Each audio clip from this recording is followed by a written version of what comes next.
तर नाईक समाज किंवा रामोशी समाज हा रामवंशी समाज, राणा वनात राहतो म्हणून या समाजाचं नाव पुढं रामोशी समाज असं पडण्यात आलं.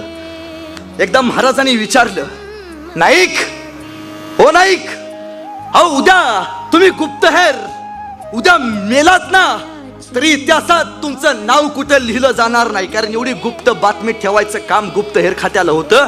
नाईक तुमच्या पोराबाळांचं काय हो, तुमचं बरं वाईट झालं तर तरी हा रांगडा मर्द महाराजांना म्हणतोय, महाराज पोराबाळांची चिंता कोणाला, महाराज मी स्वराज्यासाठी जन्माला आलोय, हे पाणी सोडलं मी माझ्या पोराबाळांवरती, हे आयुष्य कुर्बान केलं मी माझ्या स्वराज्यावरती. राज हा भरजी तुमचा, हा भरजी स्वराज्याचा. राज म्या मेल्यानंतर ज्या हडातनं जगदंब जगदंब आणि शिवाजी शिवाजी नाव ऐकू येईल, राज ते हाडे या भरजी नायकांची असतील एवढं लक्षात ठेवा. हे समर्पण आहे ना, हे समर्पण द्यायचं काम रामोशी समाजाने इथल्या मातीमध्ये केले.